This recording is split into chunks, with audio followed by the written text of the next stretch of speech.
मैं गौरव जोशी श्रीमती मोहरी देवी Tapadia girls college Jaswantgarh के इस यूट्यूब चैनल पर आपका स्वागत करता हूं। आज हम नया चैप्टर स्टार्ट करने जा रहे हैं। चैप्टर का नाम है आर्थिक मूल्य संवर्धन। आर्थिक मूल्य संवर्धन, इकोनॉमिक वैल्यू एडेड। किसी भी कंपनी ने, किसी भी संस्था ने वित्तीय वर्ष में या फिर दी गई अवधि में कितना आर्थिक रूप से जो है मूल्य का संवर्धन किया, यानी कि सरल भाषा में कहे तो कितने पैसे कमाए, अर्थ में पैसों में कितनी बढ़ोतरी हुई किसी दी गई समय अवधि में, उसको आर्थिक मूल्य संवर्धन कहा जाता है। इसको अगर परिभाषित करें तो एक कंपनी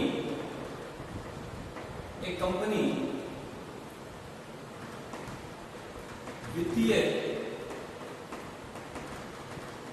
परिचालन लाभ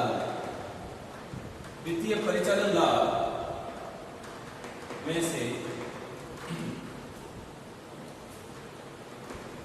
पूंजी की लागत घटाने के बाद जो राशि जोड़ती है। अगर आर्थिक मूल्य संवर्धन को परिभाषित किया जाए तो एक कंपनी वित्तीय परिचालन लाभ में से पूंजी की लागत घटाने के बाद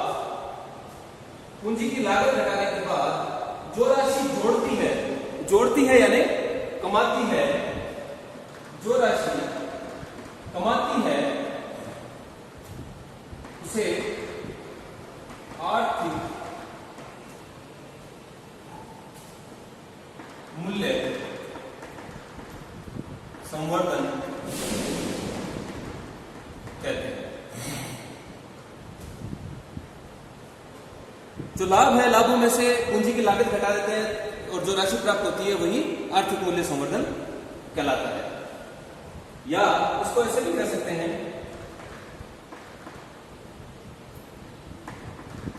परिचालन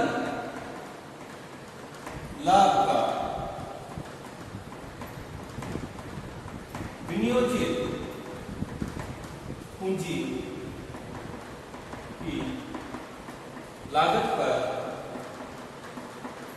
आधिक्य भी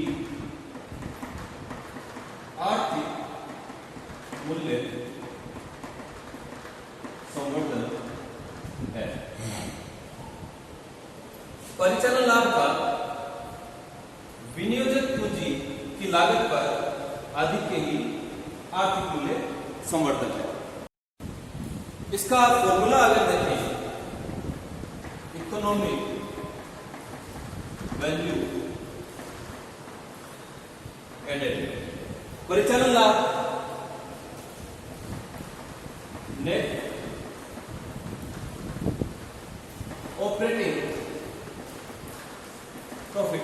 कौन से परिचालन लाभ लेंगे, कौन से शुद्ध परिचालन लाभ लेंगे?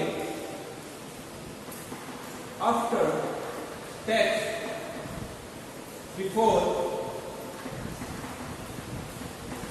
इंटरेस्ट। कौन से परिचालन लाभ लेंगे? आफ्टर टैक्स बिफोर इंटरेस्ट, वो परिचालन लाभ लेंगे और उसमें से कॉस्ट ऑफ कैपिटल घटाएंगे तो इकोनॉमिक वैल्यू एडेड प्राप्त हो जाएगा।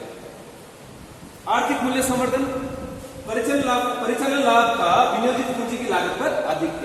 तो परिचालन लाभ जो है उनमें से पूंजी की लागत घटा दी तो इकोनॉमिक वैल्यू एडेड की राशि प्राप्त हो जाती है। कितना आर्थिक मूल्य संवर्धन हुआ वो प्राप्त हो जाता है। कॉस्ट ऑफ कैपिटल की बात करें तो जो कॉस्ट ऑफ कैपिटल है ये किस पे ज्ञात होगी? ये जो कॉस्ट ऑफ कैपिटल है, पूंजी की लागत, ये कॉस्ट कौन सी पूंजी पर? विनियोजित पूंजी की लागत। तो विनियोजित पूंजी की लागत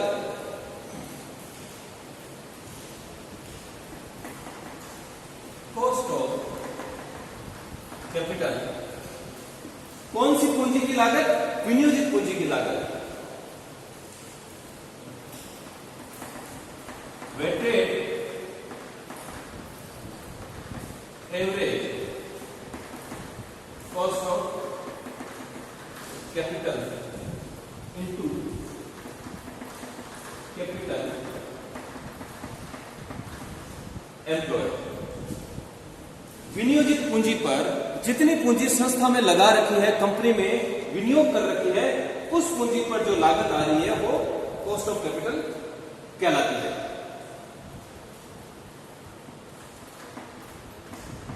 विनियोजित पूंजी, तो विनियोजित पूंजी की लागत, लेकिन यहां पर हम सीधा लागत नहीं ज्ञात करेंगे, जो लागत है उसका भारित औसत ज्ञात करेंगे।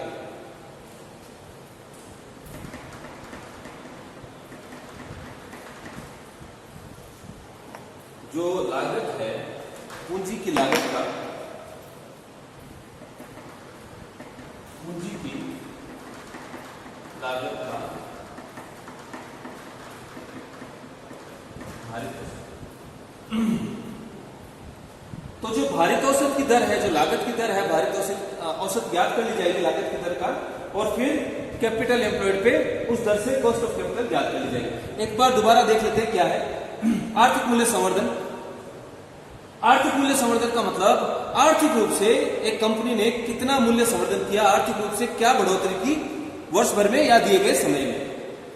परिभाषा करें तो एक कंपनी वित्तीय परिचालन लाभ में से पूंजी की लागत घटाने के बाद जो राशि जोड़ती है उसे आर्थिक मूल्य संवर्धन कहा जाता है।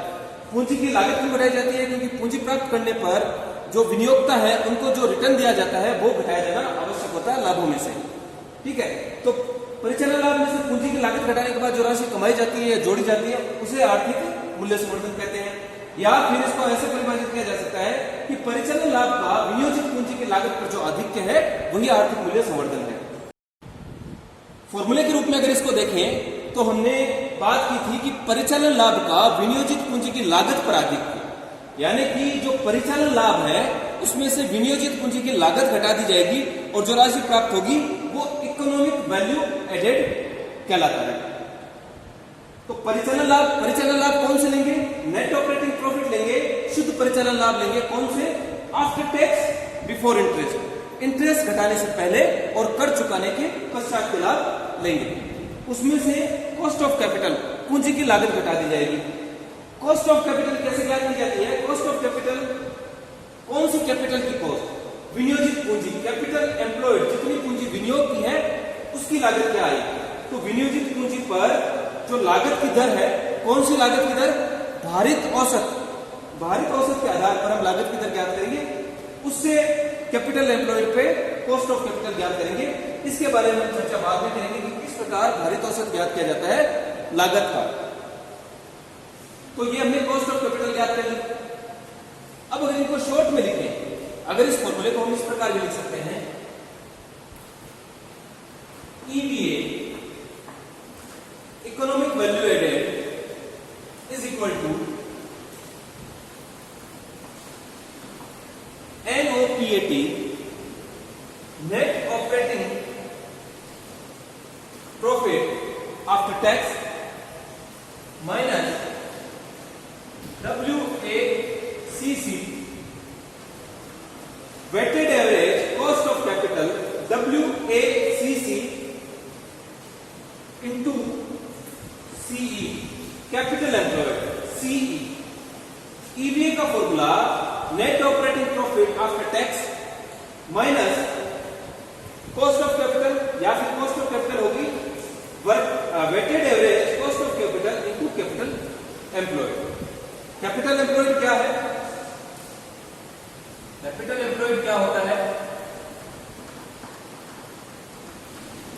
कैपिटल एम्प्लॉयड यानी कि पूंजी, जो भी पूंजी जिस भी स्रोत से पूंजी लेकर और व्यवसाय में विनियोग की हो वो सारी की सारी कैपिटल एम्प्लॉयड या विनियोजित पूंजी कहलाती है। तो कौन कौन से स्रोत हो सकते हैं पूंजी के? एक तो है इक्विटी, समतांश पूंजी,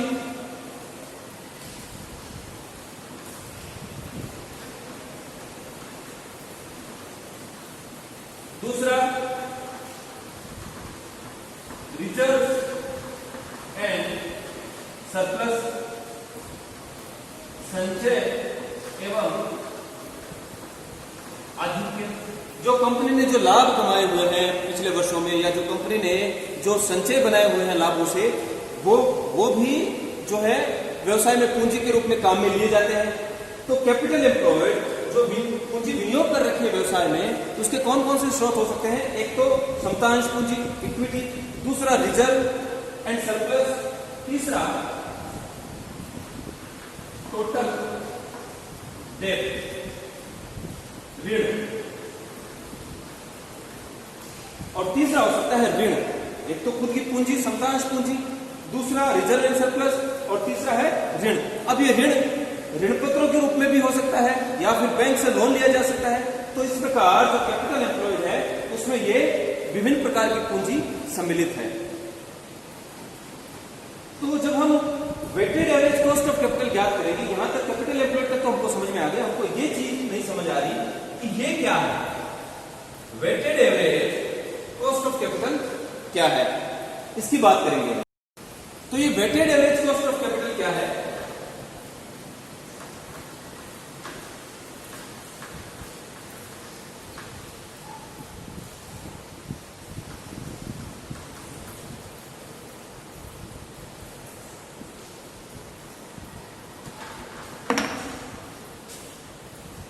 तो weighted average cost of capital ज्ञात करने के लिए हम क्या करेंगे?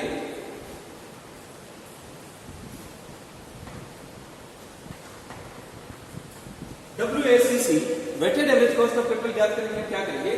सबसे पहले विभिन्न पूंजी के स्रोतों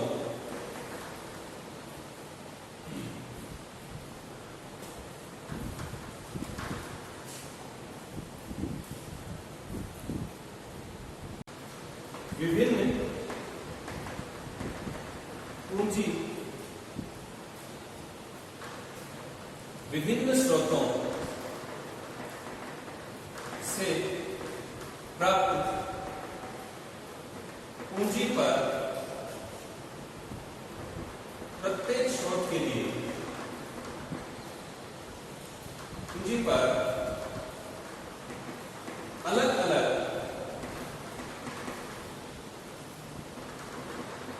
लागत ज्ञात करेंगे। तो पहले हम क्या करेंगे? WACC ज्ञात करने के लिए जो हमने विभिन्न स्रोतों से पूंजी प्राप्त की है, जैसे इक्विटी, रिजर्व एंड सरप्लस और ऋण, तो इन जो ये विभिन्न स्रोत हैं पूंजी के, इन सब पर पहले इनकी अलग अलग लागत ज्ञात करेंगे, कॉस्ट ऑफ कैपिटल ज्ञात करेंगे, अलग अलग कॉस्ट ऑफ कैपिटल ज्ञात करेंगे। और उसके बाद विभिन्न स्रोतों पर ज्ञात लागत का भारित औसत ज्ञात करेंगे। इस प्रकार प्राप्त औसत weighted average cost of capital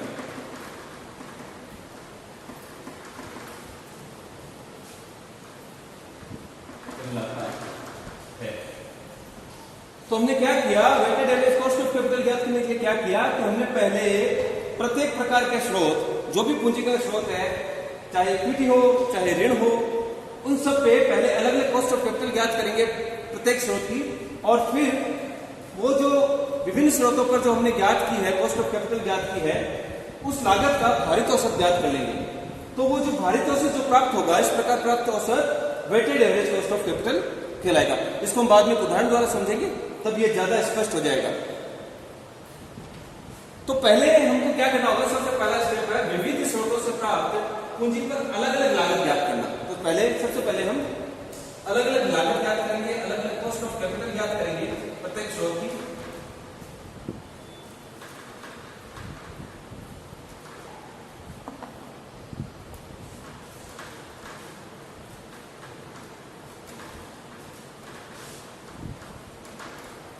तो हमने बात की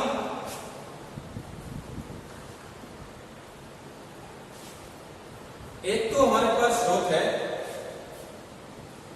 इक्विटी,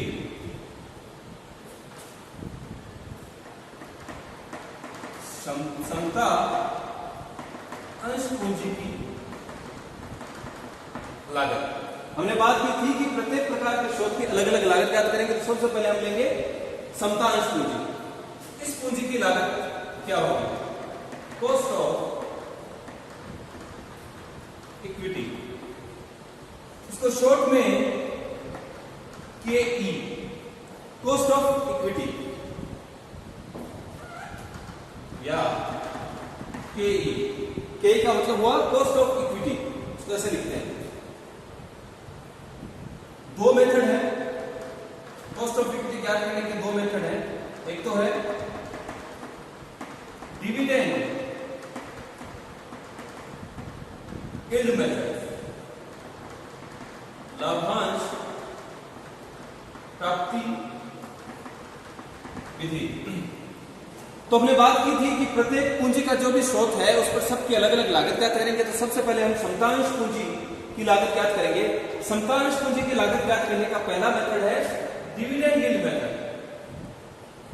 इसका फॉर्मूला होता है, कॉस्ट ऑफ इक्विटी होता है dividend per share upon market price into 100। क्षमतांश पूंजी प्राप्त की और अंशधारकों को जो लाभांश दिया गया वही क्षमतांश पूंजी की लागत कहलाएगी। तो जो लाभांश दिया गया है उसका अंश के मार्केट प्राइस से, बाजार मूल्य से जो प्रतिशत है वही क्षमतांश पूंजी की लागत कहलाएगी लाभांश प्राप्ति विधि के अनुसार। डिविडेंड पर शेयर कैसे ज्ञात करेंगे? DPS, डिविडेंड पर शेयर हो गया dividend paid upon number of share. तो जितने शेयर इश्यू कर रखे हैं उन शेयर्स का टोटल जो लाभांश चुकाया है उस राशि में भाग लगा देंगे तो डिविडेंड पर शेयर ज्ञात हो जाएगा। कई बार क्या है कि अंशधारकों द्वारा लाभांश में वृद्धि की भी आशा की जाती है। तो जब लाभांश में वृद्धि की आशा की जाती है तो जो ये कॉस्ट ऑफ कैपिटल है उसमें वृद्धि की दर भी जोड़ दी जाती है, वो क्वेश्चन में दी हुई आएगी। वे ऐसा तो है नहीं कि जो अंशधारी है उन्होंने विनियोग किया है और वो हर साल एक समान दर से ही लाभांश प्राप्ति की उम्मीद करेंगे। वो उस लाभांश में कुछ वृद्धि की उम्मीद भी करेंगे प्रत्येक वर्ष। तो वो जो लाभांश की दर है वो भी इस जो कॉस्ट ऑफ इक्विटी जो भी आएगी उसमें लाभांश की दर भी जोड़ दी जाती है। तो लाभांश प्राप्ति विधि या डिविडेंड यील्ड मेथड के अंतर्गत कॉस्ट ऑफ इक्विटी का फॉर्मूला हो गया dividend per share upon market price of share into 100। और अगर जो लाभांश में वृद्धि की दर दी गई है तो वो जोड़ दी जाएगी। दूसरा मेथड है अर्निंग यील्ड मेथड या फिर अर्जन प्राप्ति विधि। इसमें कॉस्ट ऑफ इक्विटी कैसे होगा? EPS अर्निंग पर शेयर, यहां DPS का मतलब हो गया डिविडेंड पर शेयर। इसी प्रकार यहां पर EPS का मतलब हो गया earning per share upon market price 200 plus growth rate. Growth rate अगर लाभांश में वृद्धि की आशा है, आशा में वृद्धि दर है, वो जोड़ दी जाएगी। अर्निंग पर शेयर में मार्केट प्राइस का भाग लगा दिया जाएगा 100 की और 100 से गुणा कर दिया जाएगा। तो जो राशि प्राप्त होगी, जो प्रतिशत प्राप्त होता है वो जो है अंश पूंजी क्षमतांश पूंजी की लागत कहलाता है। तो दो मेथड है अंश पूंजी की लागत ज्ञात करने के लिए, कॉस्ट ऑफ इक्विटी ज्ञात करने के लिए, डिविडेंड यील्ड मेथड और दूसरा है earning yield method. Earning per share कैसे ज्ञात करेंगे? EPS ज्ञात करने के लिए total earning upon number of share. ये जो अर्निंग है, ये अर्निंग कौन सी राशि होगी? ये अर्निंग जो कमाए गए लाभ है उसमें से टैक्स चुका दिया जाए ऋण पत्रों पर ब्याज की राशि चुका दी जाए, अधिमान अंशों को जो है उनका लाभांश चुका दिया जाए।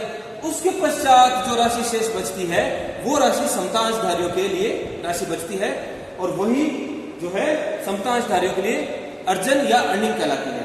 तो इस अर्निंग में जब लाभों में से सारे खर्चे घटा दिए गए, ऋण पत्रों पर ब्याज चुका दिया गया, पूर्वाधिकार अंशधारियों को जो लाभांश दे दिया गया, उसके पश्चात की राशि बचती है टोटल अर्निंग। और ये अर्निंग जो है समतांशधारियों के लिए अर्निंग बची हुई है। इस अर्निंग में जो है कुल समतांशों का भाग लगा देने पर जो राशि प्राप्त होती है वह अर्निंग पर शेयर या प्रति अंश अर्जन कहलाती है। और इस प्रति अंश अर्जन में शेयर के बाजार मूल्य का मार्केट प्राइस का भाग लगाकर 100 से गुणा करने पर जो प्रतिशत प्राप्त होता है वही जो है कॉस्ट ऑफ इक्विटी कहलाता है। और अगर कोई वृद्धि की दर दी गई है तो वो भी बाद में उसमें प्रतिशत में जोड़ दी जाती है। तो इस प्रकार हमने बात की थी कि वेटेड एवरेज कॉस्ट ज्ञात करने के लिए सबसे पहले हम जो पूंजी के विभिन्न स्रोत हैं उन स्रोतों पर प्रत्येक के लिए अलग अलग उनकी कॉस्ट ज्ञात करेंगे, उनकी लागत ज्ञात करेंगे, उनकी अलग अलग लागत ज्ञात करेंगे। तो सबसे पहले हमने ली समतांश पूंजी। समतांश पूंजी की लागत ज्ञात करने के दो तरीके हैं। वैसे नॉर्मली इस चैप्टर में क्वेश्चन में कॉस्ट ऑफ इक्विटी का प्रतिशत दिया हुआ है तो हमको इन फॉर्मूले से ज्ञात करने की जरूरत नहीं पड़ेगी। फिर हम इसके बाद समतांश पूंजी की लागत ज्ञात करेंगे। इसके बाद दूसरा स्रोत बचता है ऋण।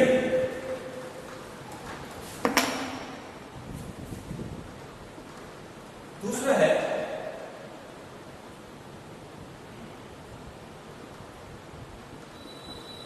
की लागत,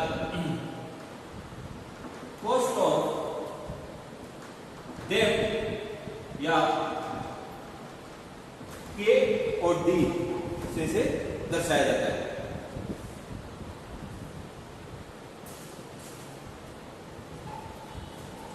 कॉस्ट ऑफ डेट ज्ञात करने का फॉर्मूला है इंटरेस्ट, ऋण पूंजी पर ब्याज दिया जाता है और समतांश पूंजी पर लाभांश दिया जाता है। तो ऋण पूंजी पर ब्याज जो है वही इसकी ऋण पूंजी की लागत है। तो ब्याज जो इंटरेस्ट है उसमें नेट प्रोसीड, शुद्ध प्राप्तियां। तो जो ब्याज की राशि है उस ब्याज की राशि में जो ऋण की शुद्ध प्राप्ति हुई है, शुद्ध राशि जो ऋण की प्राप्त हुई उसका भाग लगा दिया जाता है और जो प्रतिशत प्राप्त होता है वही ऋण पूंजी की लागत कहलाती है। तो जो ब्याज की राशि चुकाई है, जो ब्याज वहन हुआ है, वो ब्याज का भार न कि सकल ऋण की राशि पर हुआ है, ब्याज का भार आया है जो शुद्ध राशि प्राप्त की है उस पर। यानी कि व्यवसाय में कौन सी राशि उपयोग में ली गई, व्यवसाय में जो शुद्ध राशि प्राप्त हुई थी ऋण की वही उपयोग में आई थी। इसलिए इंटरेस्ट में शुद्ध राशि, शुद्ध प्राप्तियों का नेट प्रोसेस का भाग लगाया जाएगा और 100 से मल्टीप्लाई किया जाएगा और जो प्रतिशत प्राप्त होगा वह ऋण पूंजी की लागत कहलाएगा। यहां पर एक चीज और ध्यान रखनी है कि इंटरेस्ट आफ्टर टैक्स वाला इंटरेस्ट लेना है। यहां पर इंटरेस्ट में से 1 माइनस टैक्स रेट कर देंगे। तो ये पूरा सूत्र क्या बनेगा, इंटरेस्ट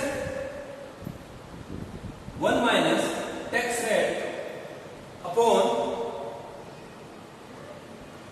नेट प्रोसीड्स इनटू 100। ब्याज चुकाने पर जो है कर की बचत होती है, इसलिए जो कर की दर है वो हम घटा देंगे, यानी जो टैक्स है, ब्याज पे जो टैक्स बनता है वो हम घटा देंगे। तो ब्याज की राशि कम हो जाएगी क्योंकि ब्याज की वजह से कर में बचत होती है, इसलिए ब्याज की राशि को कम कर दिया जाएगा और फिर उसमें नेट प्रोसीड्स का भाग लगा के 100 से गुणा किया जाएगा।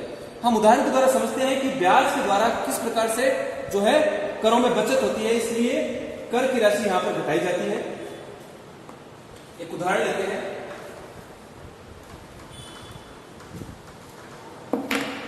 मान लीजिए कि जो आय है वो है 100 रुपए और ब्याज चुकाया गया है 40 रुपए का, और जो शुद्ध लाभ है, शुद्ध लाभ है 60 रुपए की, कर की दर है 10%,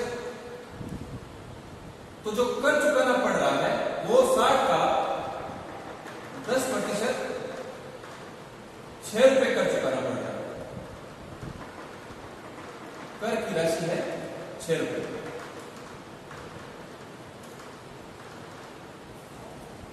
100 रुपए इनकम थी, 100 रुपए में से जो ब्याज चुकाया गया वो 40 रुपए चुकाया गया, तो जो शुद्ध लाभ हुआ वो 60 रुपए हुआ और 60 रुपए पर कर बन रहा है 6 रुपए का।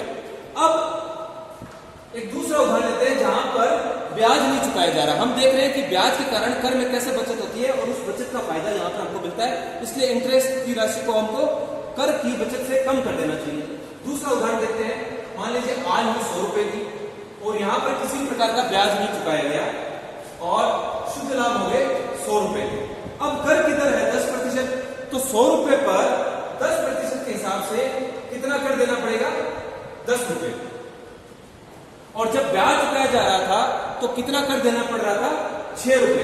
तो ब्याज चुकाने के कारण ब्याज पर कर की दर से बचत हुई है।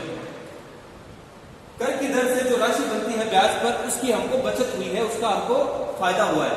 देखिए यहां पर ब्याज चुकाया गया तो टैक्स चुकाना पड़ रहा है 6 रुपए और यहां पर ब्याज नहीं चुकाया गया, इस वजह से टैक्स चुकाया जा रहा है 10 रुपए। तो कर ज्यादा चुकाया जा रहा है, जहां पर ब्याज चुकाया जा रहा था वहां पर कर की बचत हुई। कर की बचत कितनी हुई? ब्याज का कर की दर से जो प्रतिशत है वही बचत हो गई। ब्याज का 40 रुपए ब्याज है और ब्याज का कर की दर से जो राशि प्राप्त होती है 40 का 10% 4 रुपए होता है, तो यहाँ पर 4 रुपए की बचत हुई है। यहाँ पर 10 रुपए कर चुकाया जा रहा है और यहाँ पर 6 रुपए कर चुकाया जा रहा है, यानी कि 4 रुपए टैक्स कम चुकाया जा रहा है, यानी कि ब्याज पर कर की दर से जो है बचत हुई है 4 रुपए की। तो देखा जाए तो ये जो पहली स्थिति है और ये दूसरी स्थिति, तो पहली स्थिति में एक्चुअल में इंटरेस्ट की वजह से इंटरेस्ट का कितना भार आया? 40 रुपए ब्याज चुकाया, लेकिन 40 रुपए पर का ब्याज चुकाने की वजह से कर में हो गई 4 रुपए की बचत। तो कर में 4 रुपए की बचत हो गई तो ब्याज का भार आया 36 रुपए का, और ये कर में जो बचत हुई है 4 रुपए की, ये बचत केवल इसी ब्याज की राशि की वजह से हुई है, ब्याज की वजह से हुई है। इसलिए जो कर में बचत हो रही है उसको हमको यहाँ पर घटा देना चाहिए और फिर जो एक्चुअल जो भार आया है ब्याज का उसी का प्रतिशत ज्ञात करना चाहिए, जो है कॉस्ट ऑफ डेब्ट के रूप में। तो कॉस्ट ऑफ डेब्ट होगी इंटरेस्ट ब्रैकेट में 1 minus tax rate upon net proceeds into 100। Net proceeds की हम बात कर चुके हैं, शुद्ध प्राप्तियां सकल ऋण की राशि में से जो व्यय किए गए हैं, जो बट्टा दिया गया उसको घटा दिया जाता है। तो इस प्रकार विभिन्न स्रोतों से प्राप्त पूंजी पर अलग अलग लागत ज्ञात करेंगे। विभिन्न स्रोत, अंश पूंजी, ऋण, तो विभिन्न स्रोतों से जो पूंजी प्राप्त हुई है उनकी हमने अलग अलग लागत ज्ञात कर ली और इस प्रकार जो लागत ज्ञात की है उन सभी लागत का भारित औसत ज्ञात कर लेंगे और वो भारित औसत he waited average cost of capital कहलाएगा।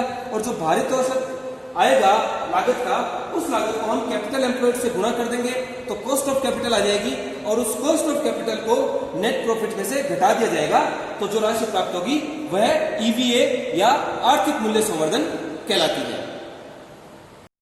तो अभी हमने आर्थिक मूल्य संवर्धन का कॉन्सेप्ट, उसका सैद्धांतिक तौर पर हमने समझा कि आर्थिक मूल्य संवर्धन क्या होता है और आर्थिक मूल्य संवर्धन की गणना किस प्रकार की जाती है। एक प्रैक्टिकल क्वेश्चन करके देखते हैं।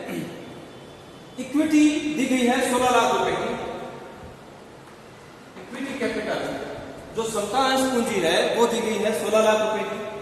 8% सिक्योर्ड डेट जो सुरक्षित ऋण है वो है 320 लाख रुपए के। 10% अनसिक्योर्ड डेट जो असुरक्षित ऋण है वो है 480 लाख के और ये इस पर ब्याज की दर है 8% और 10%। टोटल कैपिटल एम्प्लॉयड जो विनियोजित पूंजी है, कुल विनियोजित पूंजी है, जो व्यवसाय में जो पूंजी लगाई गई है वो है 24 लाख रुपए की। Net operating profit after tax है 424 लाख रुपए, 424 लाख रुपए। तो जो टोटल कैपिटल एम्प्लॉयड है 2400 लाख रुपए की और नेट ऑपरेटिंग प्रॉफिट है 424 लाख रुपए की। रेट ऑफ टैक्स कर की दर दी गई है 40%। कॉस्ट ऑफ इक्विटी समता अंश पूंजी की लागत दी गई है 12%। आर्थिक मूल्य संवर्धन की राशि की गणना कीजिए। हमने बात की थी कि आर्थिक मूल्य संवर्धन या ईवीए इकोनॉमिक वैल्यू एडेड का फॉर्मूला होता है NOPAT net operating profit after tax minus WACC into CE। WACC weighted average cost of capital into capital employed. Net operating profit हमको दिया गया है, नेट ऑपरेटिंग प्रॉफिट है 424 लाख रुपए। कैपिटल एम्प्लॉयड भी हमको दी गई है, टोटल कैपिटल एम्प्लॉयड है 2400 लाख रुपए की। हमको ज्ञात करना है WACC। WACC कैसे ज्ञात करेंगे? हमने बात की थी कि विभिन्न स्रोतों से प्राप्त पूंजी पर अलग अलग लागत ज्ञात करेंगे। फिर इस प्रकार प्राप्त लागतों का भारित औसत ज्ञात करेंगे। कॉस्ट ऑफ कैपिटल का वेटेड एवरेज है WACC, weighted average cost of capital. तो जो विभिन्न स्रोतों से जो पूंजी प्राप्त की है उनका सब की हम कॉस्ट ज्ञात करेंगे और फिर उन सब कॉस्ट का जो है औसत ज्ञात करेंगे और वो भी भारित औसत। तो पहले हम देखते हैं कि कौन कौन सी, एक तो हमको देखनी है कौन कौन से स्रोत हैं पूंजी के, कौन कौन से स्रोत हैं। इक्विटी कैपिटल पूंजी का स्रोत है, समतांश पूंजी है। दूसरा ऋण है, सुरक्षित ऋण और असुरक्षित ऋण।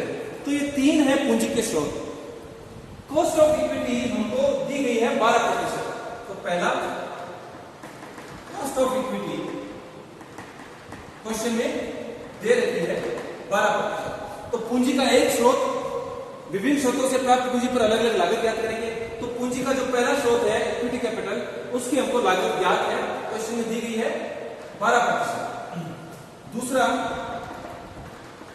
Cost of secured loan, cost of secured debts ज्ञात करेंगे। क्या होगा? इंटरेस्ट ब्रैकेट में 1 माइनस टैक्स रेट, क्योंकि ब्याज की वजह से करों में बचत होती है। हमने बात की थी, उदाहरण द्वारा समझा भी था कि किस प्रकार कर में बचत होती है। उस कर की बचत का फायदा दिया जाना चाहिए और शुद्ध इंटरेस्ट की राशि दी जानी चाहिए। तो ब्याज कर की राशि घटा देनी चाहिए, कर की जो बचत हुई है वो राशि ब्याज की राशि में से घटा देनी चाहिए। इंटरेस्ट अपॉन नेट प्रोसीड्स, जो शुद्ध प्राप्त हुई है ऋण की राशि, उसका भाग लगा देना चाहिए और 100 से गुणा कर देंगे। तो इंटरेस्ट क्या है? इंटरेस्ट की राशि कितनी है? 8% ब्याज दिया जाता है और ऋण की राशि है 320 लाख रुपए। सिक्योर्ड डेट की बात कर रहे हैं तो 320 का 8% कितना ब्याज हो रहा है? 320 लाख रुपए का 8% देखा जाए तो 25,60,000 होता है। इसको हम लिखेंगे 25.6 लाख।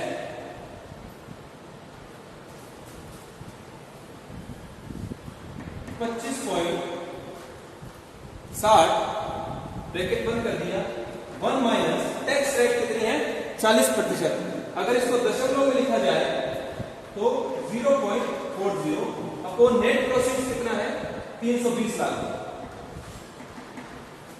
इस क्वेश्चन में ऋण प्राप्त करने के संबंध में कोई व्यय है या फिर बट्टा है वो हमको नहीं दिया गया, इसलिए जो सकल राशि है, जो राशि दी गई है वही नेट प्रोसीड्स मानी जाएगी।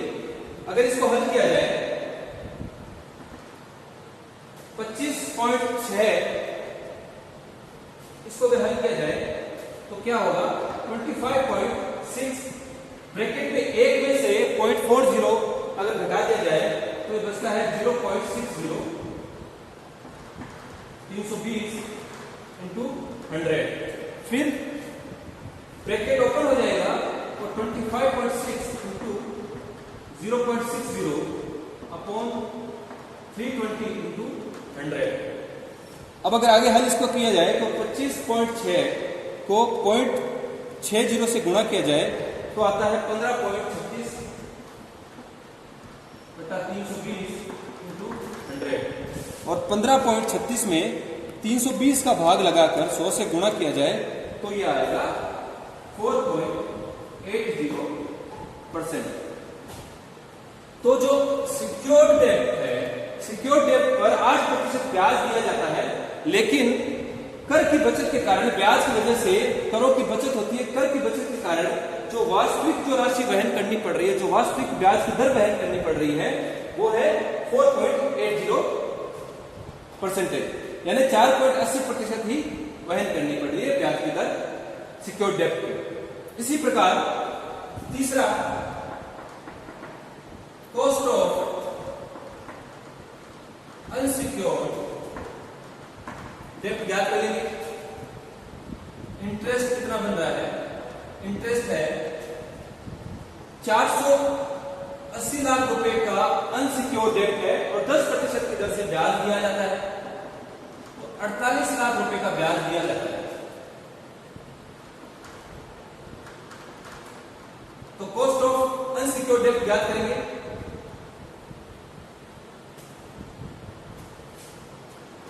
कॉस्ट ऑफ इक्विटी दी गई है, दूसरा कॉस्ट ऑफ सिक्योर्ड डेब्ट हमने ज्ञात कर लिया, तीसरा कॉस्ट ऑफ अनसिक्योर्ड डेब्ट ज्ञात करेंगे। तो इंटरेस्ट है 48 लाख रुपए का, 1 माइनस टैक्स रेट है 0.40 और 480 लाख रुपए का ऋण है इंटू 100। अगर इसको सोल्व किया जाए तो 48 इंटू 0.60, 1 माइनस एक में से 0.40 चला गया,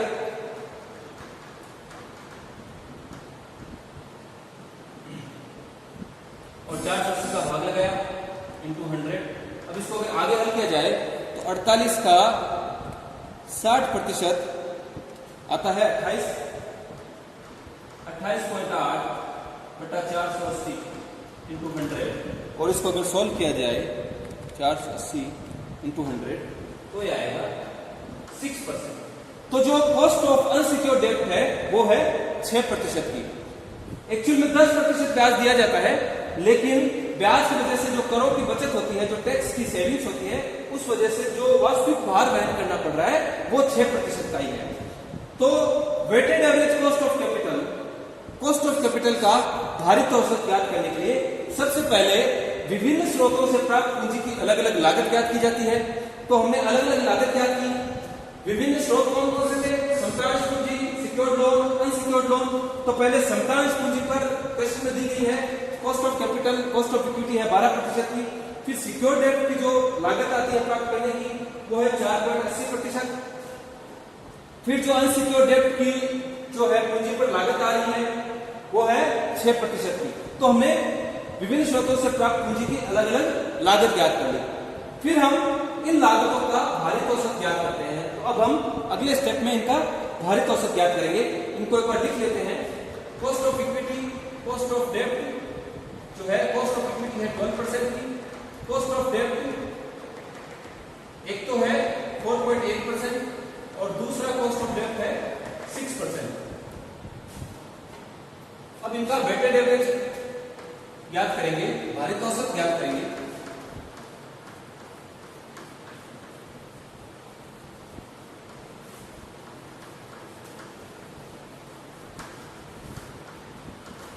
भारित औसत ज्ञात करने के लिए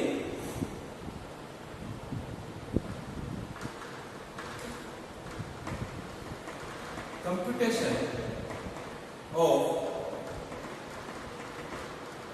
weighted average cost of capital. Weighted average cost of capital ज्ञात करेंगे, जो लागत है उसका भारित औसत ज्ञात करेंगे। सबसे पहले देखते हैं कि कौन कौन से स्रोत हैं पूंजी के। एक तो है इक्विटी, दूसरा है सिक्योर्ड डेब्ट, एक है अनसिक्योर्ड डेब्ट। 3 स्रोत हैं पूंजी के, 3 स्रोत हैं। इन तीनों स्रोतों से कितनी राशि प्राप्त हुई है? इक्विटी से 1600 लाख, लेस 1600 लाख रुपए सिक्योर डेट से हुए 320 लाख रुपए और अनसिक्योर डेट से हुए 480 लाख रुपए। इनका टोटल है 2400 लाख रुपए।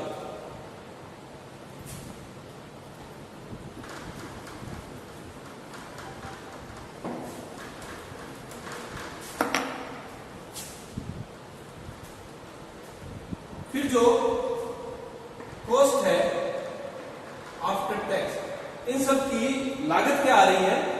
तो जो इक्विटी की लागत है 12% कॉस्ट ऑफ इक्विटी, जो सिक्योर डेट है उसकी लागत आई है 4.8% और जो अनसिक्योर लोन है उसकी है 6%। तो इन तीनों की ये कॉस्ट है आफ्टर टैक्स। इस क्वेश्चन में यहां तक तो ये चीजें समझ में आ रही है। सोर्सेज, इक्विटी, सिक्योर डेट और अनसिक्योर डेट, ये सोर्सेज ले लिए हमने। वेटेड एवरेज याद कर रहे हैं लागत का। फिर अमाउंट, तो इनकी जो राशि है 16 लाख रुपए, 320 लाख रुपए और 480 लाख रुपए राशि ले ली और इनका टोटल लगा लिया 2400 लाख रुपए। ये टोटल कैपिटल एम्प्लॉयड है। उसके बाद जो हमने कॉस्ट ज्ञात करी थी इन स्रोतों की, कॉस्ट ऑफ इक्विटी दी हुई है 12% और सिक्योर डेट की जो है 4.8% और अनसिक्योर डेट की है 6% की कॉस्ट हमने ले ली। अब हम लेंगे वेट, भार, और इन लागत को हम भार से गुणा कर देंगे। यानी कि टोटल कैपिटल एम्प्लॉयड में इक्विटी का कितना प्रतिशत हिस्सा है, कितना भार पूरी टोटल जो कैपिटल एम्प्लॉयड है उसमें कितना भार इक्विटी का है, वो हम वेट यहां पर लेंगे। उदाहरण के तौर पे अगर वेट ऑफ इक्विटी देखा जाए तो क्या होगा, 1600 बट्टे 2400 इंटू 100, ये वेट हो जाएगा इक्विटी का। तो 2400 में से 1600 रुपए जो है इक्विटी के हैं, तो कितना भार है टोटल कैपिटल में इक्विटी का? तो 1600 को 2400 से डिवाइड किया और 100 से गुणा कर दिया तो 66.67%। यानी टोटल कैपिटल एम्प्लॉयड में इक्विटी का जो भार है, जो परसेंटेज है, वो है 66.67%। इसी प्रकार सिक्योर डेट्स का तो 320 लाख रुपए हैं, तो 320 बटा 2400 इंटू 100, यह आएगा 13.33%। और इसी प्रकार 480 2400 में से कितना भार हो गया? 20%। तो ये हमने जब भार ज्ञात किए हैं तो इसी प्रकार ज्ञात किए हैं, जिस प्रकार हमने वेट ऑफ इक्विटी किया है, इसी प्रकार इन दोनों के सिक्योर डेट और अनसिक्योर डेट के भार ज्ञात कर लिए। प्रतिशत में न लिखकर इनको दशमलव में लिख सकते हैं। 0.67, 0.13, इसको 667 लिख देते हैं, इसको 133 लिख देंगे और इसको लिख देंगे 0.200। अब याद करेंगे वेटेड कॉस्ट। कॉस्ट को वेट से गुणा कर दिया जाएगा तो वेटेड कॉस्ट ज्ञात हो जाएगी। कॉस्ट इनटू वेट, कॉस्ट को वेट से गुणा कर देने पर वेटेड कॉस्ट ज्ञात हो जाएगी। तो 12% को 0.667 से मल्टीप्लाई किया तो ये आता है 8%। ये आता है 8%। इसी प्रकार जो सिक्योर्ड लोन है उसका भी वेटेड कॉस्ट ज्ञात कर लिया जाएगा। तो 4.8 को मल्टीप्लाई कर देंगे 0.133 से, तो ये आता है 0.6384, या फिर इसको लिख देंगे 0.64%। 6 को मल्टीप्लाई किया 0.20 से, तो ये आता है 1.20%। और इनका टोटल कर लिया जाएगा। कॉस्ट को हमने वेट से गुणा किया तो वेटेड कॉस्ट प्राप्त हुई और इसका टोटल कर लिया जाएगा तो ये आता है 9.84%। तो WACC weighted average cost of capital हमारी है 9.84%। ये 9.84% है। तो जो कैपिटल एम्प्लॉयड की weighted average cost of capital आ रही है 9.84। तो जो पूंजी की लागत है, जो पूंजी हमने लगा रखी है 2400 लाख रुपए की, उस पूंजी की लागत है 9.84%। और राशि में अगर ज्ञात करें तो क्या आएगी, 2400 का 9.84% देखा जाए तो ये आता है 236 लाख रुपए, 236.16 लाख रुपए। हमने बात की थी कि ईवी क्या होता है, आर्थिक मूल्य संवर्धन होता है। परिचालन लाभों में से विनियोजित पूंजी की लागत घटा दी जाती है। तो विनियोजित पूंजी की लागत है 236 लाख रुपए, 236.16 लाख रुपए। तो 424 रुपए जो परिचालन लाभ है उनमें से विनियोजित पूंजी की लागत अगर घटा दी जाए तो 424 में से 236.16 घटा दिया जाए तो प्राप्त होता है 187.84 लाख।